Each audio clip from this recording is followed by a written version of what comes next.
Federation, international call, उगाई अशी नावाने असे शब्द आणून खूप मोठं चित्र उभं करण्याचा प्रयत्न जरूर त्यांनी केला, पण तो विफल ठरला। याचं कारण या सगळ्याचा संबंध माननीय देवेंद्र फडणवीसजींशी जोडणं,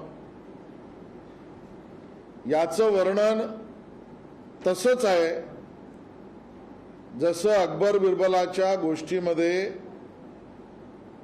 बिरबलाने जमिनीवर कोळशा ठेवून उंचीवर ठेवलेल्या हंडीतल्या खिचडीने, बिर्याणी आपण म्हणूया, न पिकलेल्या न शिजलेल्या बिर्याणीशी जसा खालच्या जाळाचा संबंध बिरबलाने लावला, तसाच असंबंध लावण्याचा प्रयत्न हा नवाब मलिक साहेबांनी केला, पण त्यात काहीच तथ्य नाही। पुन्हा एकदा सिद्ध झालं, संपूर्ण राज्य सरकारची यंत्रणा 3 पक्ष एकत्र लावून सुद्धा माननीय देवेंद्र फडणवीसांवर चिकटणारा सोडा लागू शकेल असा आरोपही ते खोदून करू शकले नाहीत। हो, हे खरंय, मुन्ना यादव, हाजी अराफत, हाजी हैदर हे तिघेही पक्षाचे कार्यकर्ते आहेत। त्यांना विविध बोर्डावर अध्यक्ष म्हणून बसवलं होतं। यापैकी हाजी अराफत आणि हाजी हैदर यांच्यावर एकही गुन्हा नाही। त्यांची पूर्णपणे चौकशी केल्यानंतरच त्यांच्या नेमणुका कायदेशीर झाल्या होत्या। मुन्ना यादव यांच्यावर एक आरोप आहे, त्याचं स्पष्टीकरण स्वतः मुन्ना यादव करतील। मला माहिती असली तरी यामध्ये राष्ट्रवादी काँग्रेसचं जे कनेक्शन आहे ते स्वतः मुन्ना यादव हे स्वतःच सांगतील, काही वेळात तुमच्या समोर ते येईल। हे सगळं सोडू द्या। गेले 2 वर्ष तर नवाब मलिक साहेब तुमचं सरकार आहे, विशेषतः तुमच्या पक्षाच्या नेत्यांकडे गृहमंत्रीपद आहे। आज ज्यांच्यावर तुम्ही गंभीर आरोप करताय त्या हाजी अराफत आणि हाजी हैदर यांच्यावर गेल्या 2 वर्षात एक साधा अदाखलपात्र गुन्हा नोंद म्हणजे नॉन कॉग्नायझेबल एनसी सुद्धा नोंद करू शकला नाहीत। असतील तर काही आंदोलनाची विशेष असतील, आणि म्हणून गुन्हेगारांना राजाश्रय हा धंदा तुमचा। यात कुठलाही गैरकारभार देवेंद्र फडणवीसांच्या काळात झालेला नाही। ज्या पद्धतीने आरोप केला त्यातलं सत्य तर हे आहे, काहीतरी 14 कोटी वगैरे फिगर त्यांनी सांगितली। त्यात पकडला गेलेला त्यांनी सांगितल्याप्रमाणे इम्रान आलम शेख हा जो हाजी अराफतचा भाऊ होता तो तर काँग्रेसचा तत्कालीन सचिव होता। जेव्हा त्याच्यावर आरोप झाला, अटक झाला, तेव्हा तो काँग्रेसचा सचिव, आणि आता जेव्हा नवाब मलिक साहेब तुम्ही बोलताय त्यावेळेला तो राष्ट्रवादी काँग्रेसचा कार्यकर्ता आहे। आणि त्यामुळे तथ्यहीन बोलणं, हाजी हैदर हे स्वतः सुद्धा प्रेस कॉन्फरन्स घेणार आहेत, पण गेल्या 2 वर्षात बांगलादेश सोडा, मुंबईतल्या कुठल्याही भागामध्ये त्यांनी गुन्हा केल्याची नोंदही नाहीये। आणि म्हणून सामान्य माणसांना फसवण्याचा, अडकवण्याचा, लटकवण्याचा जो राष्ट्रवादी काँग्रेसचा धंदा आहे त्या कार्यक्रमाचा एक भाग म्हणून आरोप कर आणि पळून जा, असा विफल प्रयत्न नवाब मलिक साहेबांनी केला।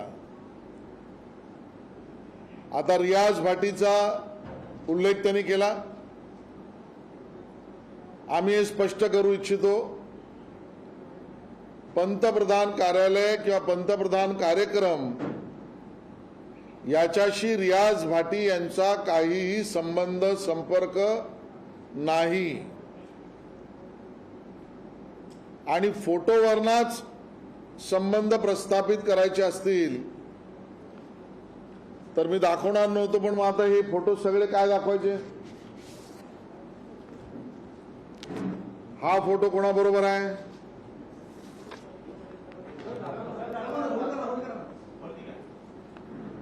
हा फोटो कोणाबरोबर आहे?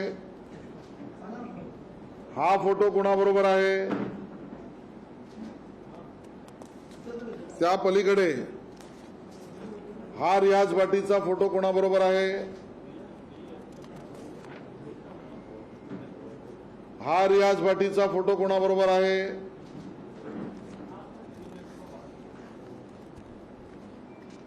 यात सुद्धा रियाज भाटी कोणाबरोबर उभा आहे?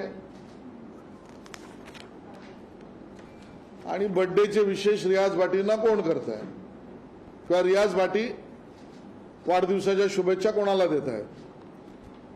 मला वाटतं कोणाची नावं बदनाम करण्यासाठी फोटोचा धंदा करू नका. तुम्ही एक बोट दाखवाल, 4 बोट तुमच्याकडे येतील आणि त्यामुळे माननीय देवेंद्र फडणवीसजींचा रियाज भाटीशी काही संबंध संपर्क आणि विषय असण्याचं कारणच नाही.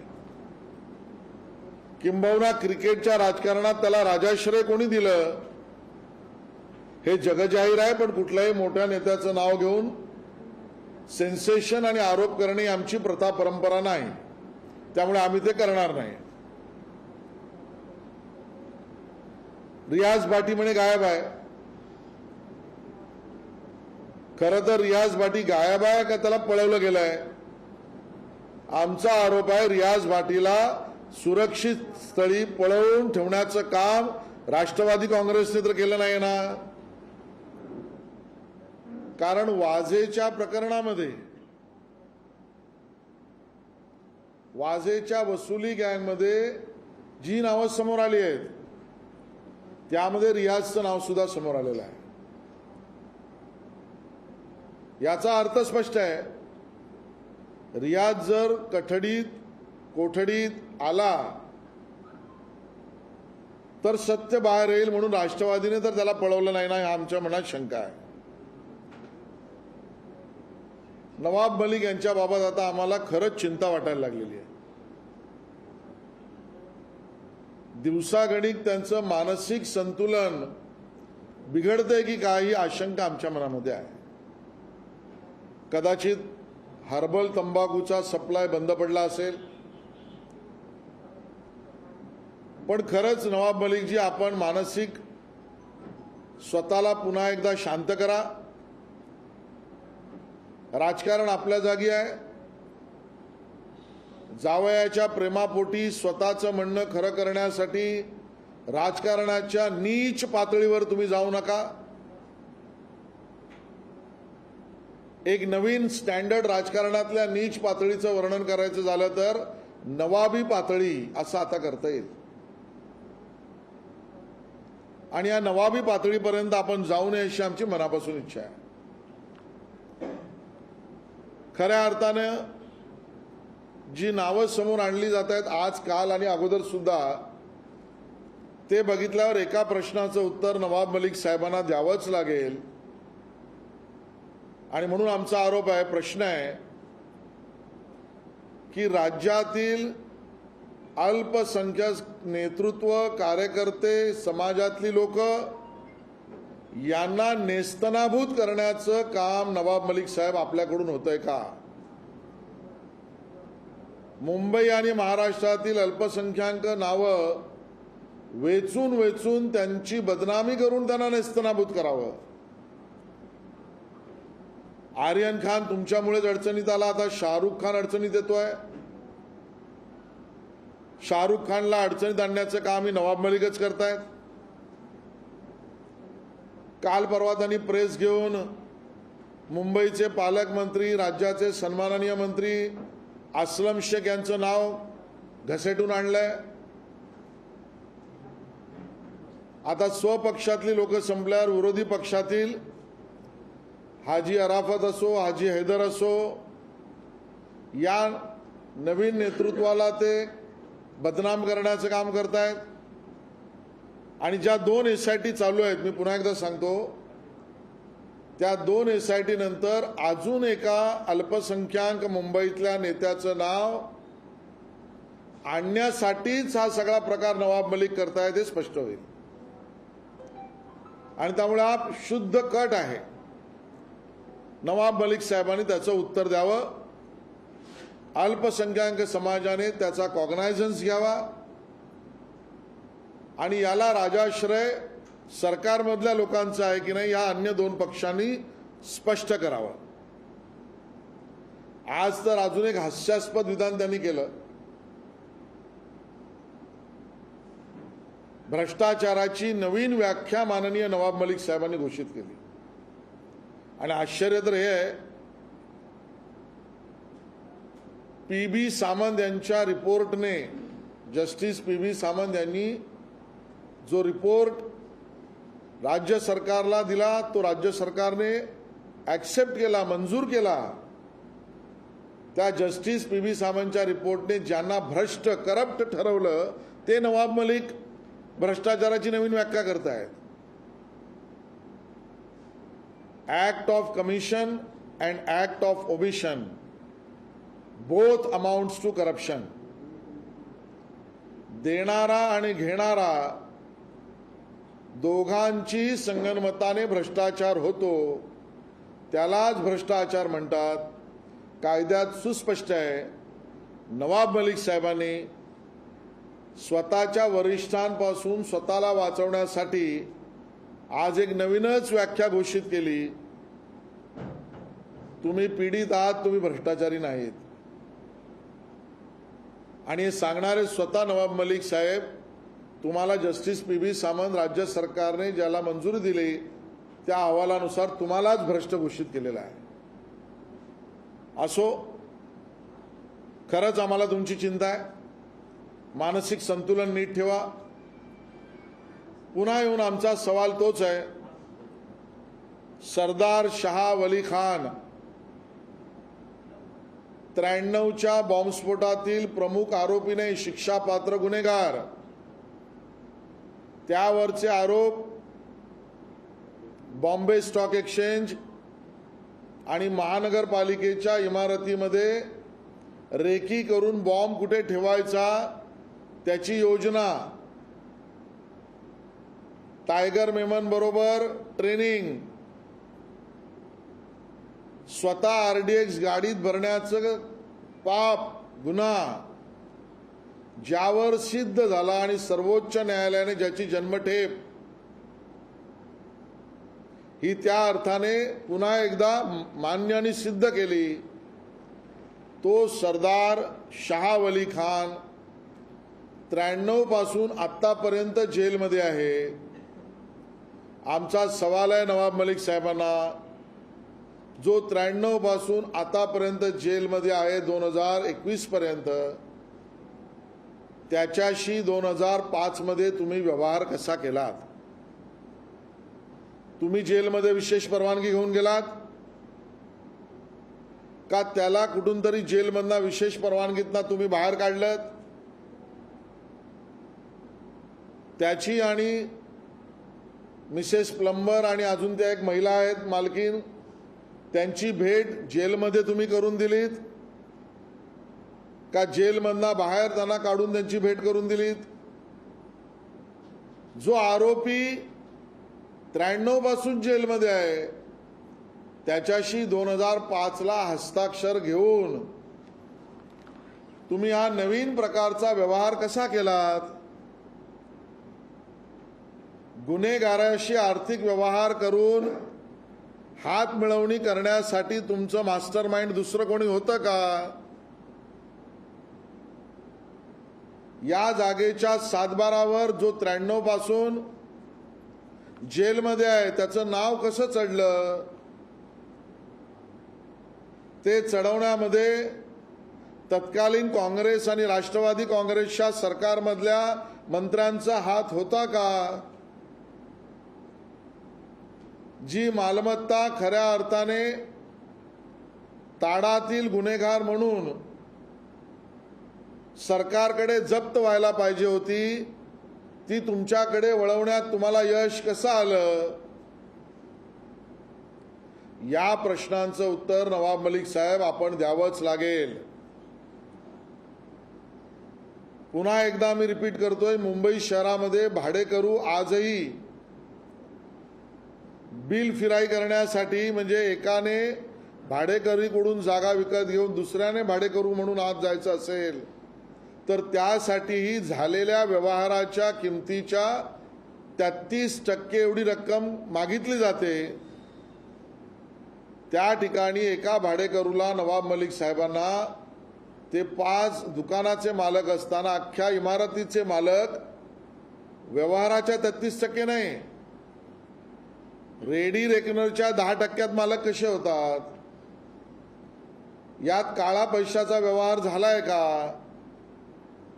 गुमान याची उत्तर द्या. विषयांतर करण्याचा प्रयत्न केला तरी या मूळ विषयापासून जनता भटकणार नाही. मोहम्मद सलीम पटेल, दाऊदची बहीण हसीना पारकरचा हस्तक 2005 ला आणि त्यापूर्वी सुद्धा त्याच्यावर गुन्हे होते अशी माहिती आहे. मग ज्याच्यावर आरोप आणि गुन्हे होते 2007 ला नंतर जो अटक झाला त्याला फायदा मिळेल असा त्याच्याशी व्यवहार करण्याच्या मागे तुमची कल्पना होती का दाऊदची कल्पना होती? याचं उत्तर सुद्धा तुम्ही दिलं पाहिजे.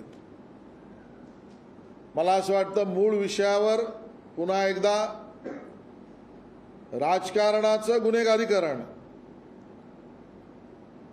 याला संपवण्याचं काम कैलासवासी माननीय गोपीनाथ मुंडेजींनी केलं, त्याला गाडण्याचं काम देवेंद्र फडणवीसांनी केलं. आज पुन्हा एकदा मुंबई आणि महाराष्ट्रात दाऊद आणि दाऊदची कंपनी नावाचं भूत हे पुन्हा डोकं वर करू पाहत आहे. आणि म्हणून पुन्हा एकदा मी शिवसेनेच्या नेतृत्वाला चेतावणी वजा विनंती करतोय, याच्यात राजकीय हेतू बघू नका. तुमचं आमचं जमलं नाही, ठीक, जाऊ द्या. तुम्ही आमच्या पाठीत खंजीर खुपसून दुसऱ्याबरोबर सत्ता स्थापन केली, आम्हाला यावरही काही म्हणायचं नाही. तुम्ही हिंदुत्व सोडून दुसऱ्या रस्त्याला गेलात याच्यावर मी भाष्य करत नाही, पण अजूनही देशहित आणि देशभक्ती याबद्दल तुमच्या भावना योग्य आणि चांगल्याच आहेत हा आमचा विश्वास आहे.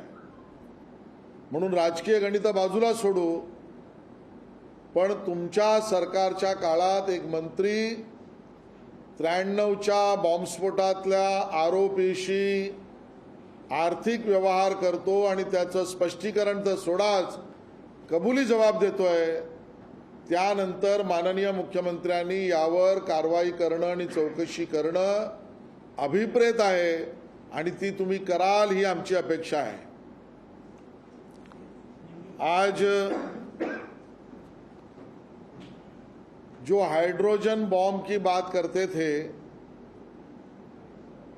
वो लवंगी फटाका भी नहीं लगा पाए. वो लवंगी फटाका लगाने का भी उन्होंने प्रयास किया तो हाथ उनके जल गए. इस प्रकार का चित्र सुबह की प्रेस कॉन्फ्रेंस में माननीय मंत्री नवाब मलिक जी का था.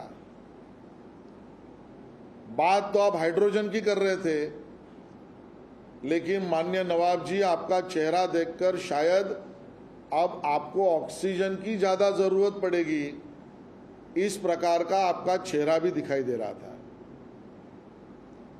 मुन्ना यादव, हाजी हैदर, हाजी अराफत का भाई समीर वानखेड़े, रियाज भाटी, इंटरनेशनल कॉल, उगाई, थाना में सेटलमेंट, ये सभी जो आरोप करके आपने एक वातावरण निर्माण करने का प्रयास जरूर किया, लेकिन वो असफल रहा, क्योंकि इन सभी चीजों का और माननीय देवेंद्र फडणवीस जी का कोई भी संबंध आप ना दिखा पाए, ना उसका पुरावा दे पाए, ना उसका कोई संबंध है।